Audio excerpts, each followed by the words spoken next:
Okay, well, let me start by telling you a little story. A week and a half ago, I was actually at UCSD at a local Whole Foods market, shopping for diet food for my girlfriend. She's very health conscious, and women and their diets, right? Well, we were actually at the produce section, and we're just strolling around, and we came across two very distinct baskets of apples. One was labeled with the word organic, and the other one wasn't. Well, I just kind of stood there and blankly stared at them. But my girlfriend, she just didn't hesitate to grab a couple of those organically labeled apples, exclaiming how much more healthier they must be and how much fresher they looked. But honestly, for the life of me, I could not tell the difference. The only thing I noticed was that the organically labeled apples had a higher price tag. And when there's no good reason, I'm never fond of those. I don't know about you. But, well, being the good boyfriend that I am,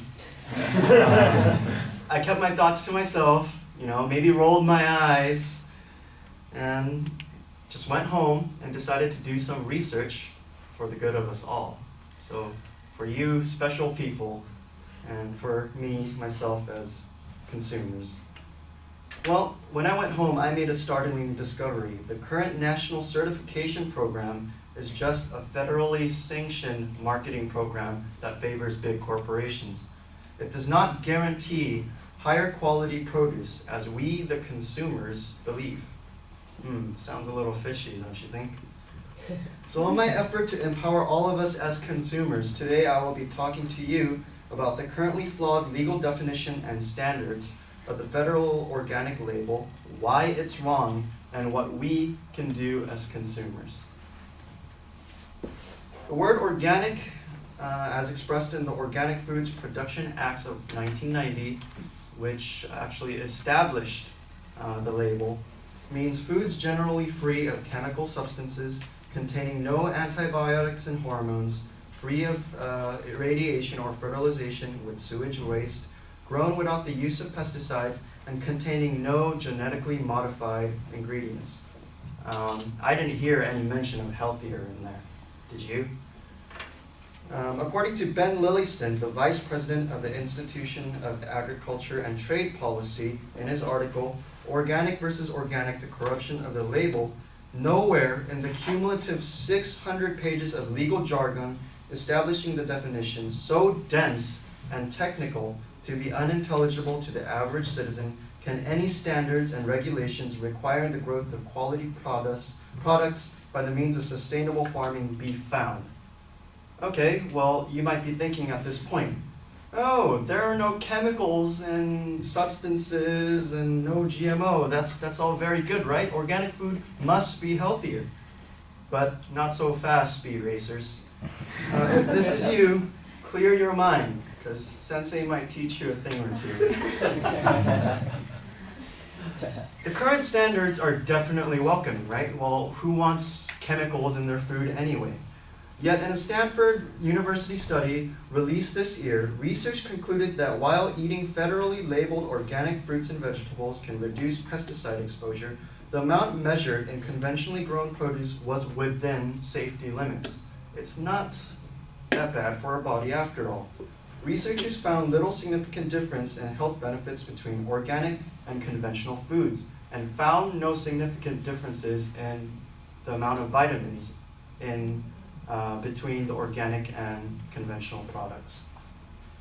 This isn't very surprising, because according to Mark Bittman, a prominent American food journalist, in his article, A Simple Fix for Farming, the current federal standards fall short of the original ideologies of true high-quality organic farming set in place by early organic farmers who dreamed of raising crops by recycling natural nutrients in the soil, livestock by humane standards guaranteeing access to nature, and of producing the most nutritious food possible in the most ecologically friendly methods.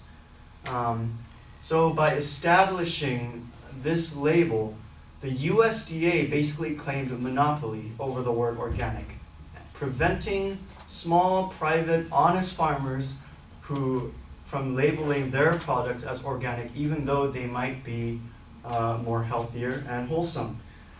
Because majority of the farmers practicing sustainable farming actually operate on small-scale farms.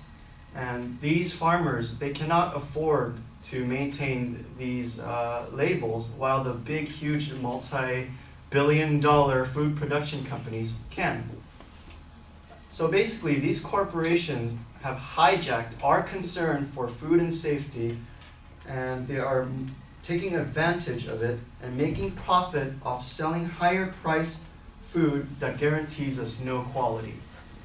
How many of you still support this label? I certainly don't. It's extortion. Many proponents say that the current standards are one step in the right direction, but Ed Multy, the executive director of the Northeast Organic Dairy Producer Alliance, states in the article Organic Food and Its Benefits that many farmers argue that organic isn't just a product, it is a way of life. A dedication to protecting the planet from exploitation and higher and healthier diets. If what they're saying is true, perhaps it is time for us to stop concerning ourselves with the label, because statistics show that most of us eat like crap.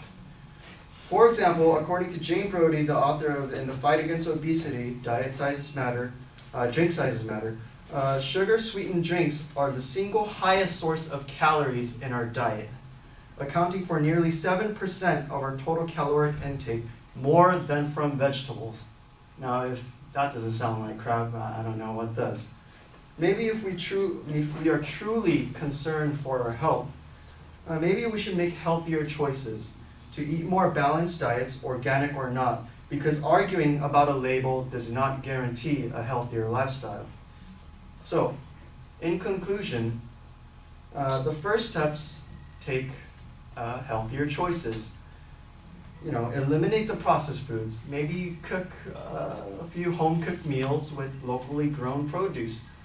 Cut back on the meat, and you know what that means. No more In-N-Out, and instead of the occasional filet mignon, maybe we can replace it with the salad. Such habits are definitely not as marketable as a logo. But perhaps once we start eating healthier, when we've had our fill of nasty processed food, we can start producing more quality food and treat the land and animals like they matter. But for now, keep in mind that the obviously corporatized label is not healthier, more nutritious, or more superior in any way. Eat healthy, my friends, but don't let the label fool you.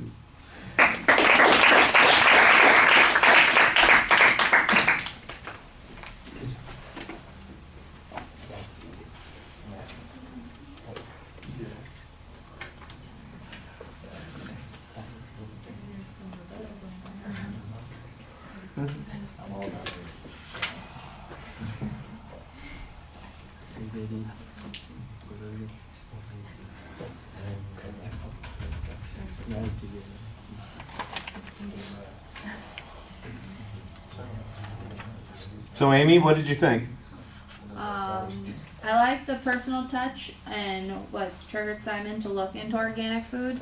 And then I kind of felt awkward because Courtney just took the opposite stance. So that was kind of interesting that we got to hear both sides of it. But he had good organization, and I liked his use of humor to keep our attention throughout the speech. And I also liked that after he introduced the facts of his speech, that he expressed his internal questioning of whether or not it was true or beneficial.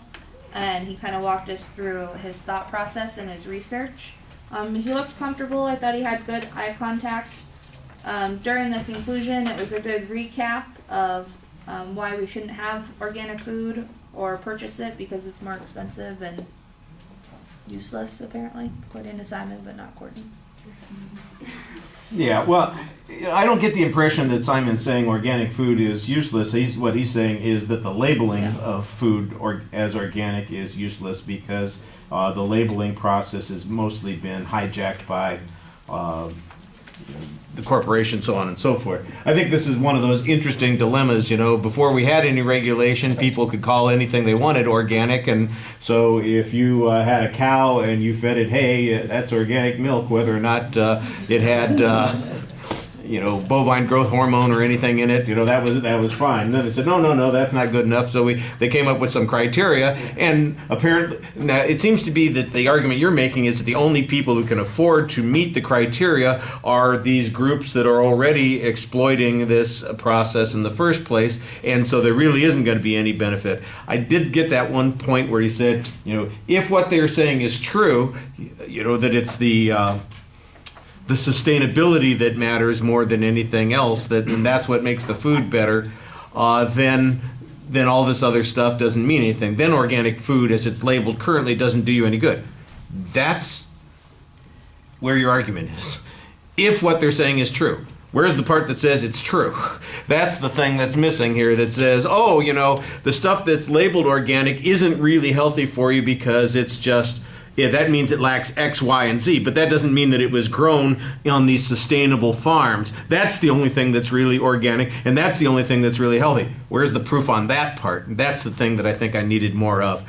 That's the weakness in the argument. Everything else I think is really good. I think Amy hit the nail on the head on so many things. Do a nice job delivering the speech. You take a good personal style when you're presenting it, including your own attitude about it. You've got funny transitions to make it interesting and keep people involved, and I think that you do a nice job on all those things. The explanation about what's problematic with the organic label, I think, is pretty clear. I think you do a good job at that. The part that says that there's this other non-authoritative organic that is really where the health stuff is, that's the thing that's missing. And now the study that you cited says the only way we can compare is organic and non-organic, and the stuff that's labeled organic, that's not real organic. So no wonder they didn't get a result on that. I'm going, are you sure? Give me some proof on that. Okay, thank you.